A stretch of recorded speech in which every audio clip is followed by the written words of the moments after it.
What to do. Hello and welcome to InspiHER'd, your grown-up girl talk. I am Stacy Fleece with my co-host Samantha Tredilius. As always, Samantha, we have almost made it through the summer. Yeah, I feel like it's been a minute since we've been recording, and the world has just like the last 8 weeks have been so crazy and wild. And I'm happy to see your face again, and I'm I happy know. to continue the inspirational conversations. We took a little sabbatical over the summer, and now we're back. We're back in a big way. We did, and we both summered in other locations, which Yes. was a fun experience. I'm still wrapping mine up, but Yeah. it's been a lot of fun, and to be able to take these opportunities at a midlife point is of significance. And we're going to talk a little bit today about how midlife actually, for women, is not the end. It's actually a whole new beginning and a whole new opportunity to not play small and really become who we're meant to be. And I can't imagine a better guest to walk us through that than our friend today, Tinsley English, who is here. She is a speaker. She is a Fortune 500 exec. She is an author and a leadership coach. And we all need a Tinsley in our lives. So I am ecstatic for the next 30 minutes that I get you two-on-one. Yeah. Let's go. Let's go. I'm so excited to be here with you ladies. We laugh when we join because I think we've had to reschedule this either on my side or your side about 15 times. And I'm like, Yeah, I was gonna is say this about actually 14 happening? moments. It is. And you talk about how you arrived on the stage you're on, not because life went smoothly, but because it didn't. So this is just another part of life that didn't go smoothly, but it's very thematic for you. And it's divine timing. Like I think everything happens according to a master plan, and sometimes you just have to adapt and go with it. So the fact that we're here now talking about midlife, talking about all these exciting things in our next chapters, I'm here for it. Let's go. So Tinsley, tell us a little bit about your background, kind of where you were early in your career and how you developed your leadership opportunities that took you to where you are today, and sort of what changed as you got to that midlife moment and had different realizations about what you were doing and how the business world wasn't really built for midlife women. Hmm. Okay, so let's start with the insurance piece since Samantha's really familiar with that, like fellow insurance nerds Yeah. in the house.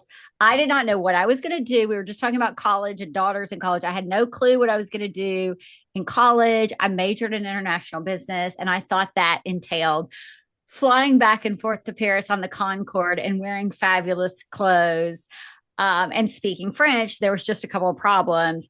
I had never taken French until I got to college. I have this very thick Southern accent, and apparently, I do not have a knack for picking up a foreign language. The second problem was my advisor for the international business program never seemed to be in her office. So junior year rolls around, and my mother, who was a single mom, she was an interior decorator, kind of the original designing woman. Think like Dixie Carter God, I with love that hats and show. earrings. So good. We're raising two girls, not two dimes to rub together, but somehow she always made it work, and we always did look fabulous. And I always say I had a single mom, and American Express was my daddy because I don't know how she afforded all these things. And I asked her one time, like, you had no money, how did you do it? And she said, I'd sit down at the kitchen table at the end of the month with the bills and a bottle of Chardonnay.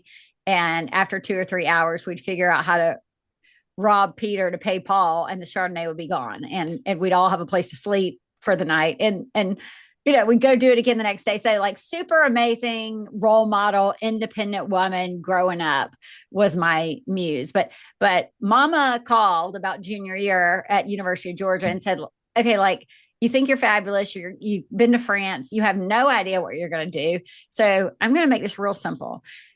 The day you graduate from college, you will have a job because you're off this lady's payroll. And so that was a little bit of a light bulb moment. So I got real serious. And luckily for me, I had to choose an elective to graduate from the business school. It was either real estate or insurance or risk management. And I thought one day I might go to law school. So, and insurance has so much legality to it that, hey, I'll try this. And the guy that taught the class said, I know you guys are all in here, guys and gals are in here checking a box just to get this class credit. But 95% of the kids that graduate from this course have an internship and then have a job the day they graduate. So 1+1 = 2. Mom said I had to have a job. They say I'll get a job. Called her real excited about 3 weeks into the class and said, I'm changing my major. And she was like, thank God she knows what she wants to do. And I said, I'm going into insurance. It was just like the crickets started chirping. And she was like, oh, Tinsley, you are going to be so bored. You are social. You've got energy. Like, this just doesn't sound like you. And I'm like, well, trust me. They said I'd have a job. So she said, I'm going to trust you. Go with your gut.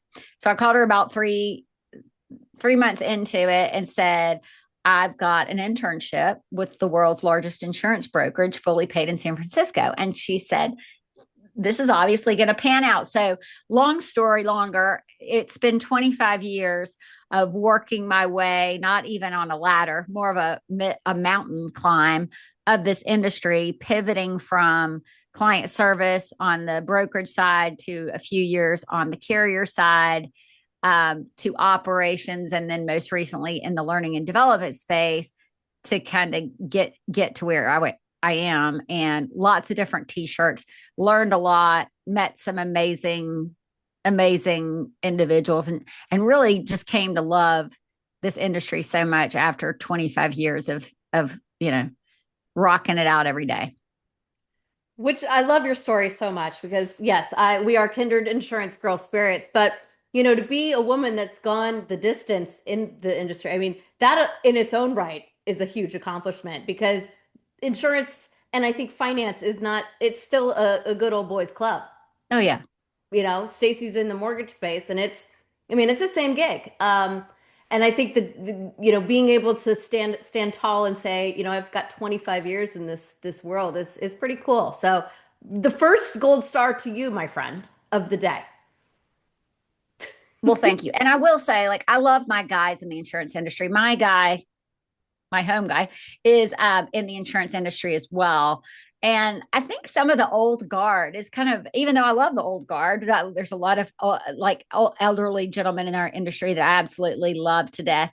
It seems like a lot of the younger guys that I'm mentoring and meeting, they really want women involved in the conversation. And the more I mix in our learning and development classes, I'm starting to mix in young producers, whether they're guys and gals, with our service teams, because I want both sides of the house to see how challenging it is. Yes, it's hard to be a servicer. We all have worked a desk.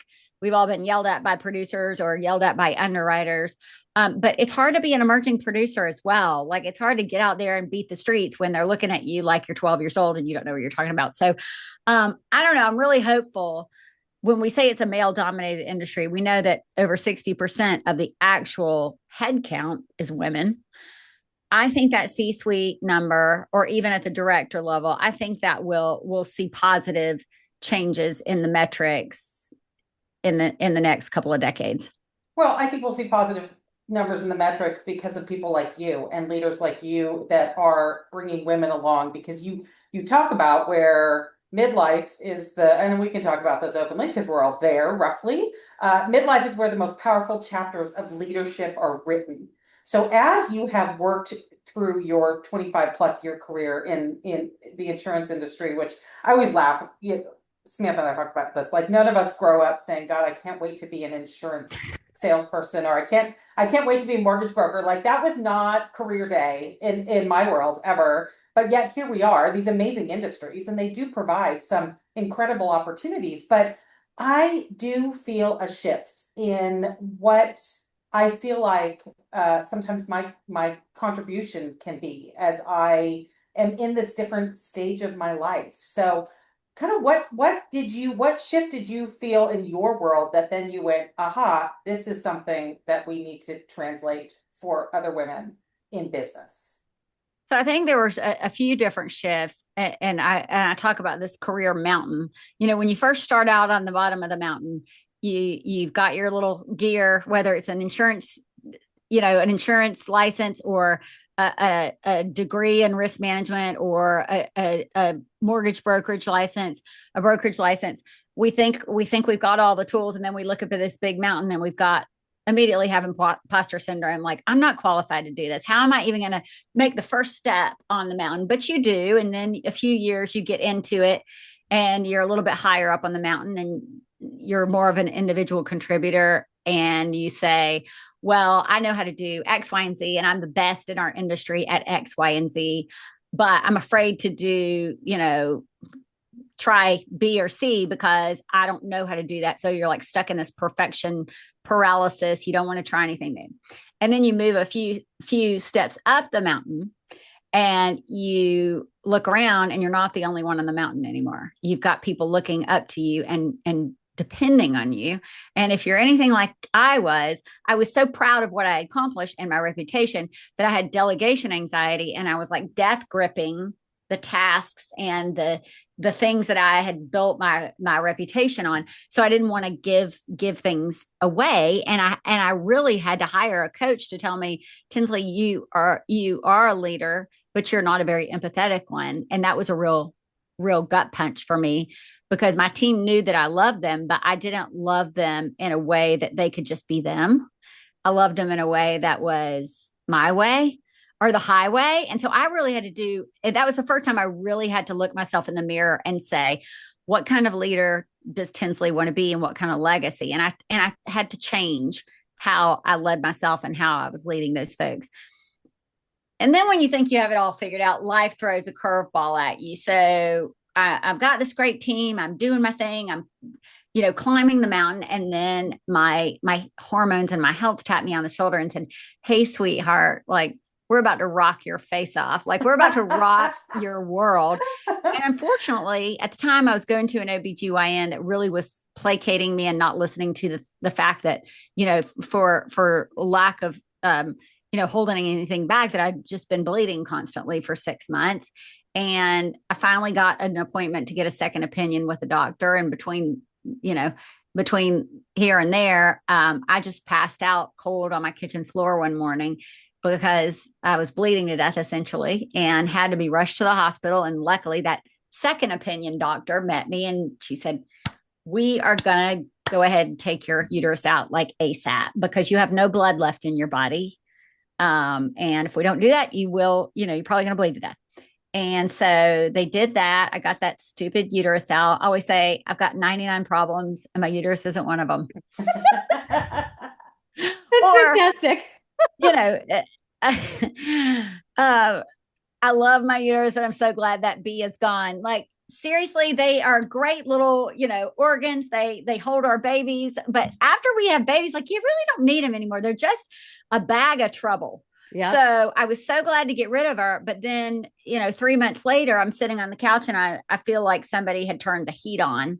And I asked my daughter, like, are you hot?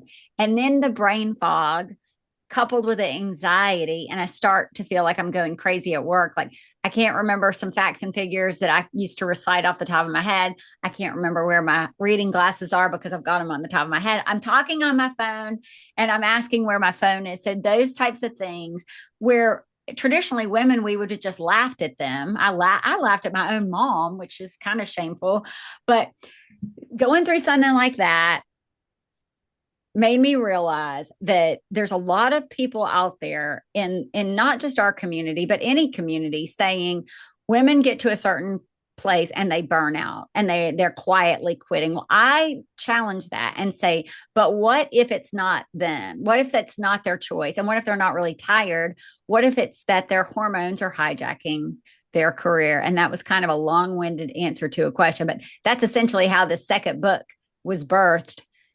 Because I was like, I know everybody's talking about hormones and I know everybody's talking about menopause right now, and it's really a hot topic, but is anybody talking to women about giving them the tools they need to lead themselves through it, to challenge their healthcare providers, to challenge the workplace norms, which weren't designed for, our dynamic biologies, and to say, hey, girl, you can not only lead yourself well through this time, you're about to really turn it up in a good way. because you've got so much legacy and impact to leave. Well, and I think too, it's interesting because there is so much stigma on, getting older and women. And, you hear the word midlife and you're just like, "Fuck." Like, I hate hearing that. I'm like, what does that mean? Like, it feels like I'm shriveling up and dying, but actually, no, I'm becoming this woman who I've been building all these years to become. And now my body's like, hey, let's just freak out all the time, and it's like you're constantly in this yin and yang pull with your hormones, your mental state, just like your aging and all these different things. And I do think there is so much more discussion about these topics, which there hadn't been for years, which thank goodness. But, you know, we're hearing a lot, but what are we doing about what we're hearing? I think that's the big like $1 million question because, every time I open my feed, it's like, hormone replacement and menopause this and midlife that. But honestly, like, are women hearing it and doing something about it, and getting in a better space with it? I mean, Stacey, you've done a lot of work in this world. I know. I mean, what do you think about it? Well, I think first of all, thank you for writing the book, Leading Through the Pause, because it does feel like we get to that moment and we're almost self-taught. I don't know where we all got this idea that this is the time we start sort of fading to the background. And I love how you say that it's actually a time that we should become intentional and we should be expanding in midlife and expanding in our personal lives, expanding in our business world, and expanding in the opportunities. We have so much to give. We have so much knowledge to share, so much to give. But there kind of becomes a different level of that imposter syndrome that we had when we were at the bottom of the mountain, right? And now it's, do we have the skills? Do we have the right abilities anymore to be able to step into these leadership roles that we've earned? Because again, we talk about how, business wasn't built for women in menopause. Business was built for men, and men don't have to go through any of this. And No. 100% of women will. So, I guess the question, back to Samantha's question, like, what should we be doing, and what takeaway should we be having at this point to make sure we are expanding into the roles that we are absolutely filling up and should be. So I'm a sucker for an acronym. Like, I don't know, maybe that's my insurance thing coming out. Sam, if you know, like we love acronyms. I love an acronym. We do. We But do. and I'm a sucker for a framework. I don't know if I have a framework, like I can rule the world. And so when I wrote this book, like leading is what I talk about. Self-leadership is just my jam. But leading really stands for listening. The L is listening. So that is listening to what your body has been screaming at you. Mine would have been, hey girl, you've got these issues are starting. If I had known better, I would have started cataloging all these things that are changing. Like, the bleeding thing was an obvious thing, but after the uterus was gone, like listening to the fact that I'm getting brain fog, or I'm getting this 3 o'clock slump, or I cannot sleep at all, or I wake up every night at 1 o'clock in the morning counting, ceiling tiles or whatever. So listening and starting to list all these things that are just different now, like that are different 2 years ago or 6 months ago, or even more recent than that. So once you've listed those things, start to educate yourself on where you are in this, if it's your hormone journey we're talking about, where are you? Are you perimenopausal? Are you menopausal? Are you postmenopausal? And if your doctor can't talk to you about that, because they only got the 15 minutes that they're all claiming they got, then find somebody that's taken it upon themselves to do the additional education. The person that delivered your babies is not necessarily the person that's ready to shepherd you through this season. And be okay with that. Release them gently, and say, you've been great, but I need to move on to somebody that's ready. And that's finding that healthcare squad is so important in that education piece. So the second thing is educate. And once you've found the squad, which can include a trainer that's going to make you lift some heavy ass weights, a nutritionist that's like, you can't go low carb or high protein. Like you need to make sure you're got a good, robust diet. Some people say give up all alcohol. I don't think that giving up something full stop is necessarily what you have to do, like maybe limiting alcohol if that's what you and your nutritionist decide upon. But start to educate yourself. And then the next thing is advocate for yourself. Like we've kind of started to advocate in our healthcare providers, but maybe it's saying, like, hey, team, we're not going to do Friday afternoon meetings anymore. We're going to do Monday morning meetings, like whenever you're on. And advocating with your friend group. Like maybe there's this toxic friend you've been hanging on to, and you're like, hey girl, like I got to 86 you because it's not working for me anymore. Or family members, like start to create those boundaries. And that's where you advocate. Like we're big girls. We should be able to advocate for ourselves. And then finally, and this is the most exciting part, is the design phase. And this is like when you start to get creative, like we've taken care of the health piece. So, and we've taken care of the boundaries piece. So now it's time to design this next best chapter. And again, I had to do another acronym in this. So it's the more in midlife principle, which is mastery of self. So Samantha, you know who you are at this stage in the game. Stacy, you know who you are at this stage in the game. Like know who you are and own that. And that's owning your voice. So ownership of voice is saying the thing that you want to say. Like don't hold back. I come from the South and we're supposed to be lose sweet. our filters as we get older. Yeah, we tamp things down. And it's like, no, it's better off to just like, you don't have to be rude, but be clear about what you need to say. So own your voice and then redefine success. So whatever success looked like for you at 25, 35, even 45, maybe that's not what it looks like for you at 50 and 55. And that is okay. It's like redesigning your wardrobe and throwing out those jeans that just are too dang tight and they're never going to fit well. Maybe they didn't even fit well to begin with. You just had to fit into this mold of what you thought you had to be. And then embodying radiance. So like really shining from the inside out, like sparkling from the inside out. So that's really what I think about. Like if I can get a woman to actually stop and listen to what her body's saying and start putting herself at the top of her priority list, not in a selfish way, because we can't pour from an empty cup. That's where I think I can start to get her to a place where she's like, oh, wow, I got a lot of life ahead of me. And that's a lot of career or whatever that looks like. I want women to be really excited about this time because hopefully we've got more financial freedom and we've got girlfriends that we need to hang out with and girls trips. And like, for me, I'm playing a lot of golf right now. I'm like, why haven't we been playing golf this whole time? Dang, like what a great thing to do on a Saturday or a Monday afternoon. So you do a lot of leadership coaching, you do a lot of speaking, you do keynote speeches around this.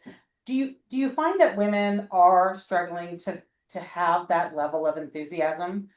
Like I feel like society does not tell us to be enthusiastic about what's coming next once we've hit this stage in our life, right? So are we all struggling with that, or is it just me?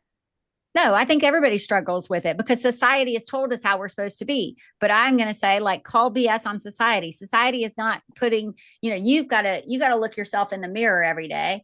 And if you want to believe that you've got to tone it down, that's your prerogative. But if you're going to hang out with me, we're not toning it down. We're turning it up. But don't you think like this grown ass woman stage of life that we're all in or getting there, or let's maybe scratch the midlife and call it the grown ass woman stage. Yeah, let's do it. If you think about it, it's like we're all done raising babies. We're all done like trying to fit in and be this person who we think like we're there. We are her. And so why not take advantage of this time to say like now we get to do what we want to do. Like we're smarter. We've got hopefully a little bit more money in the bank. We've got a little bit more of a concept of who the hell we are as individuals. And instead of maybe taking the narrative of like, oh, we're getting older and our bodies are changing in a negative way, like flip the script. Like, why don't we all just flip the script and say, now it's our turn, ladies.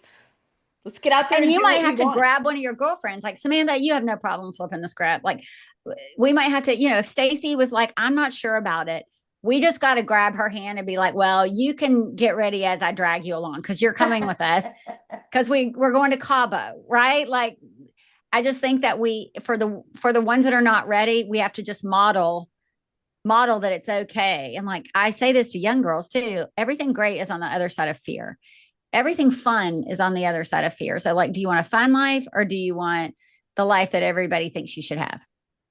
Well, none of us have it all figured out either. I mean, we didn't get where we own are. that. none of us have gotten where we are because we had it all figured out or we didn't take scary jumps and do scary stuff to be, hopefully in a place where we can be proud of what we've accomplished as we get older. I mean, I think I'm 45, so I'm just like starting my perimenopausal hormonal journey, which Welcome to the you party. guys, I had my panel done a couple months ago and I'm just literally on like the everything at the lowest level possible. Oh So yeah. yeah, here I am. But I really do feel like my 40s have been some of my most fun because I feel like it's not that you don't give a shit anymore. It's just like I know who I am and I know like what I'm bringing to the world and my offering. And if you don't like it, that's okay. And it took me a long time to get to a place where I didn't really care what people thought, you know? In the South, we just say, well, bless your heart. Like Yeah, that's you're a just nice way of saying like you can take your opinion and shove it shove it up wherever. your ass. Yeah. But my mom would always say, oh, you're going to love your 30s, Tinsley. That was some of the best times. And then when I was about to turn 40, she's like, oh, 40s are so good. Like you learn this and that. And then so I'm going to be 50 in 200, like less than 200 days. And so, I think, and I don't take for granted the fact that I did have somebody modeling that behavior for me and saying, oh, it's just going to get better, like fine wine. So I think we have to do that for other women and say like it is going to be not just okay, it's going to be awesome. You talk about that everything life throws at you is raw material for growth. So, if you are talking to a woman who's in this sort of transition moment in her life and trying to figure out what's next for her, and she's got all this raw material that she's now working with, what's your number one piece of advice for her? A lot of people would say like find your purpose. I think that's such a daunting thing. But Yeah. think about like, and when I think about purpose, like think about the one thing that you do that when you do it, nobody really does it the way you do it. And it makes people smile or it makes people cry or it makes people give you a hug. Like I think and mine is obviously like, I love to just inspire a woman, like whether it's at the grocery store or at Starbucks or whatever.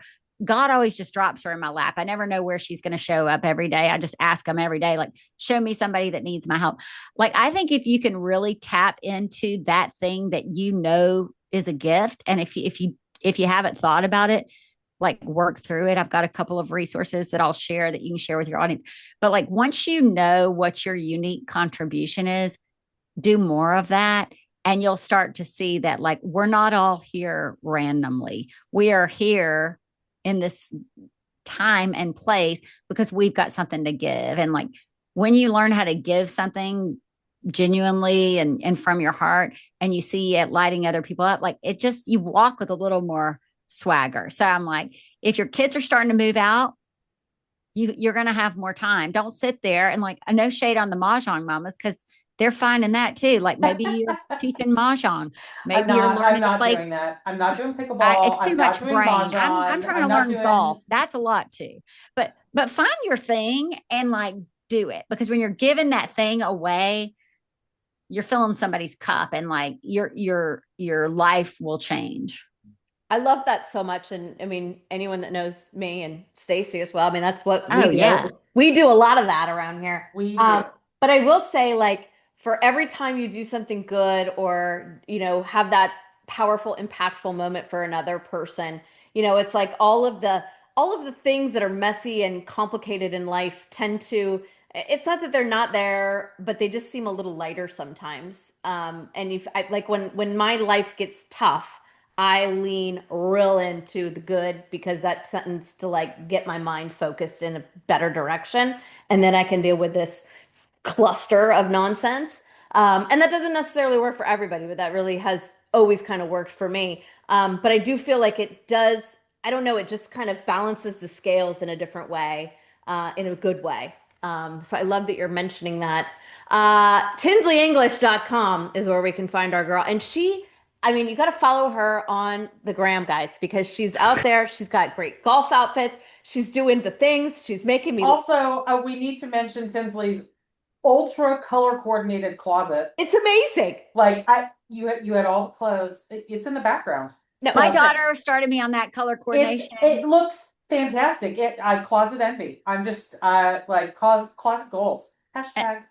And I have to give a shout out to my social media guru, Victoria Young, because she and I started working together about 6 weeks ago. And I was like, I'm gonna let you just push me on these social. Like I know what I'm doing on LinkedIn. I'm good there. But like on some of the other platforms where I'd like to show a little bit more of my fun side, I'm gonna let you direct me. And she is kind of a genius, and she's making me do things that I did not know that I would do, but we're having so much fun. And so I just I really love want to give a that. shout out to her because she's a creative genius. But yeah, follow me on TikTok, follow me on the gram. It's a riot. No, it's so good. And I say it all the time, authenticity wins every single day. And for as many people like I have in my feed talking about all the different things, when I see you pop up and you've got your red suit on or like just a I'm like, what is Tinsley up to today? I want to know. So we're watching you and we hope that our listeners are out there watching you too. We hope that everybody this week, this month, and the rest of this year is inspired.